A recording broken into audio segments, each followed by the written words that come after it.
Donc pour le salon, je présente 2 installations. Une qui est à l'intérieur dans l'espace d'exposition et une autre qui est à l'extérieur sur la place Émile Cresp, juste devant le beffroi.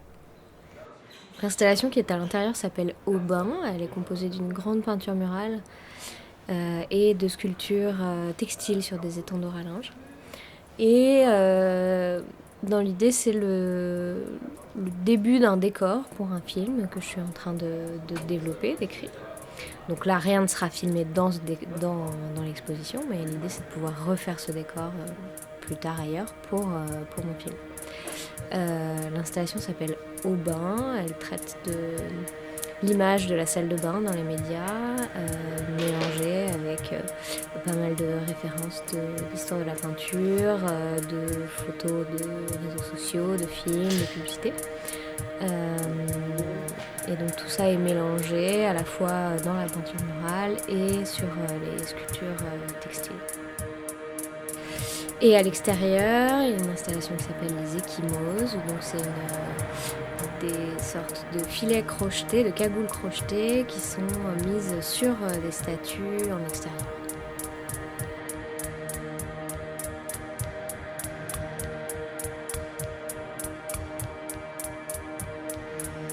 Quand je dis médias, ça peut être la publicité, les réseaux sociaux, les magazines, le cinéma,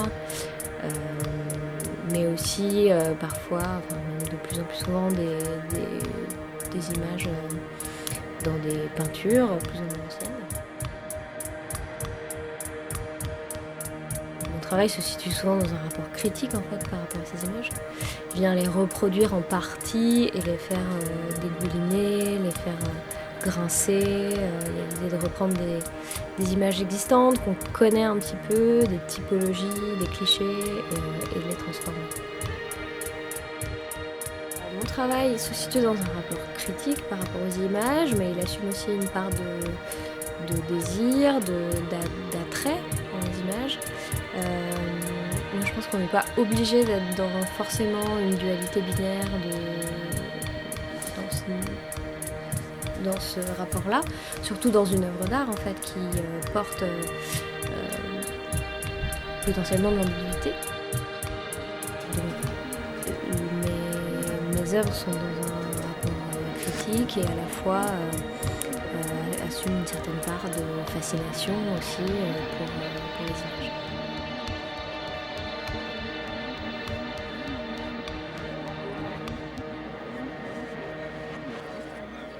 Je m'appelle Lê Hoàng Nguyen, je suis né au Vietnam et j'ai migré en France avec ma mère en 2003 et je travaille à Pantin.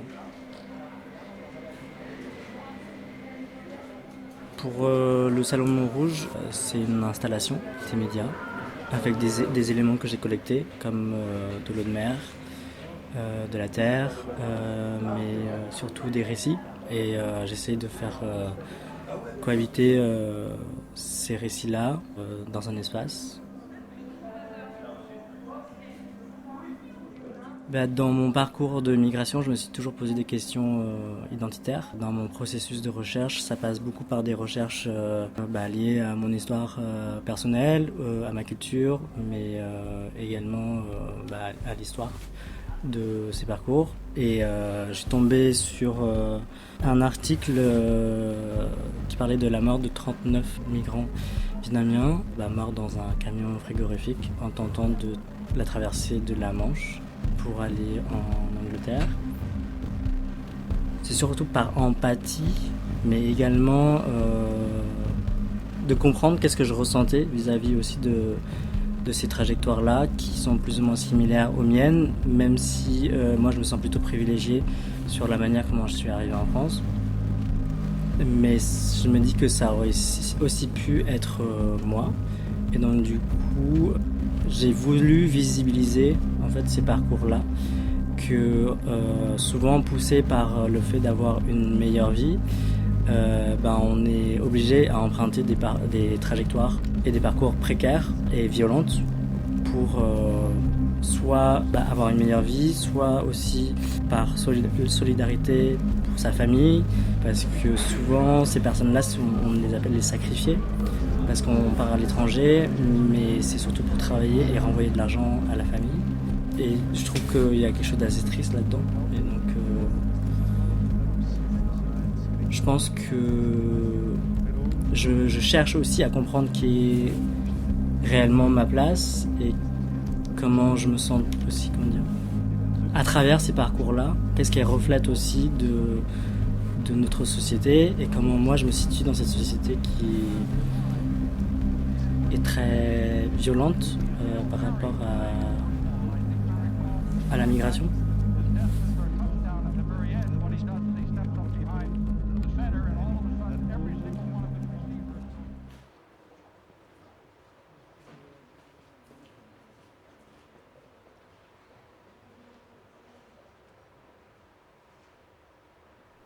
Je produis des pièces monumentales en utilisant au maximum des matériaux organiques qui sont la chaux, le sable, les fibres végétales comme le sisal, la filasse, les calebasses.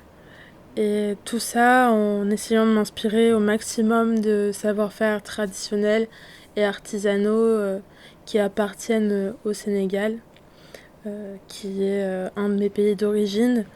Et puis surtout aussi ce qui est important pour moi, c'est d'avoir un lien aussi avec ces matériaux qui ramènent à la construction. Moi j'ai été élevée dans une maison construite à partir de chaux et c'est mon père qui m'a transmis ce savoir-faire-là. Et aujourd'hui donc on le retrouve dans mes sculptures.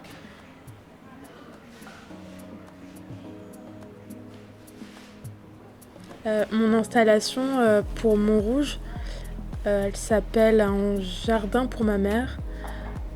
Il faut savoir que depuis toujours, finalement, ma mère a toujours été le point de départ de mon travail artistique. C'est pour ça que je traite de ces questions qui touchent au féminin, au corps, à la maternité. Tout ça se connecte à ma mère et dans cette installation, j'ai décidé d'utiliser des radiographies de son dossier médical. En fait, c'est son dossier que je transporte avec moi dans tous mes déménagements depuis que j'ai 18 ans, en fait, depuis que j'ai quitté le domicile familial, parce que mon père m'a toujours dit au cas où. Ma mère, je l'ai perdue très jeune d'un cancer du sein et c'est pour ça aussi que le sein en tant que dessin en fait il est très présent dans mon travail plastique et donc au travers d'une pièce textile j'ai réutilisé, en tout cas j'ai intégré les radios, quelques radios de ma mère sous forme de cyanotype et puis à côté sont placées aussi des sculptures qui représentent des fleurs. Ce que j'ai oublié de dire, c'est qu'au travers de ma pièce textile, il y a aussi une volonté de réunir ma mère et moi dans un même objet. Donc c'est un moyen pour moi de me reconnecter à ma mère, de pouvoir créer des lieux en fait, de rencontre avec elle sans qu'elle soit présente dans ma vie, en tout cas dans le monde que je traverse aujourd'hui.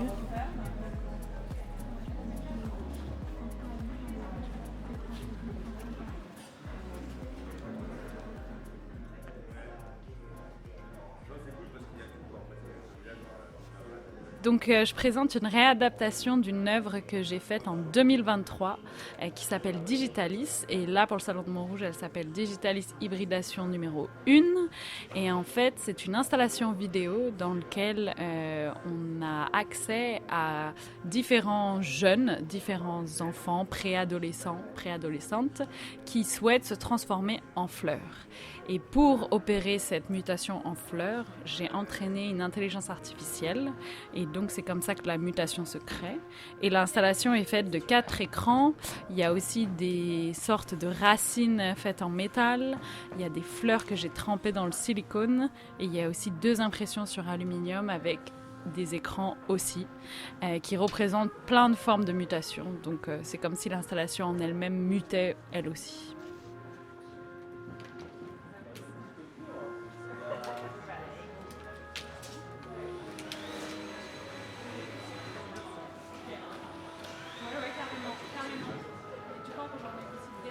L'interaction entre la nature et la technologie, c'est un sujet qui m'a toujours intéressée parce que justement maintenant dans le monde dans lequel on vit en 2025, cette idée de nature versus culture, c'est quelque chose qui peut être mis en question.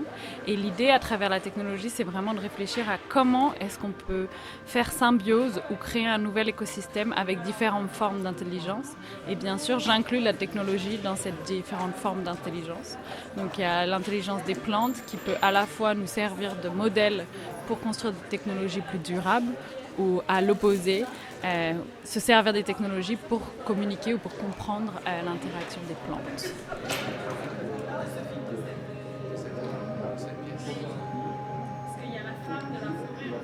L'imagination artificielle comme une sorte de Oui, bien sûr, en effet, il y a vraiment une interaction, ou en tout cas, il n'y a pas un regard technophobe dans notre utilisation des technologies aujourd'hui. Et l'idée, c'est vraiment de s'inspirer de la manière dont le monde plus qu'humain marche et fonctionne pour l'utilisation de notre technologie et comment l'un et l'autre peuvent s'informer et se nourrir. Et aussi, il y avait une volonté de travailler avec des jeunes qui, elles et eux aussi, ont une utilisation très particulière de ces technologies, par exemple les réseaux sociaux, on a fait beaucoup de photogrammétrie dans le processus de travail, etc. Donc ces jeunes-là ont aussi apporté leur regard à la technologie et c'est ça qui m'intéresse, c'est comment est-ce que on peut essayer de vivre plus harmonieusement avec cette technologie-là plutôt que de la rejeter, qui je pense ne servirait pas à grand-chose. Et justement aussi réfléchir par exemple sur l'intelligence artificielle, réfléchir à comment est-ce que l'intelligence artificielle, en tout cas sur la génération d'images, peut créer de nouveaux imaginaires, peut créer de nouveaux hybrides, proposer des nouvelles solutions ou des nouveaux mondes pour le futur. Donc essayer de regarder au-dessus, de passer ces biais un peu technophobes pour pouvoir ne faire plus qu'un avec cette technologie. Et aussi, je pense que c'est important de maîtriser ces outils-là pour justement s'en emparer et pouvoir potentiellement jouer avec, les déjouer, plutôt que d'être passif par rapport à ces outils.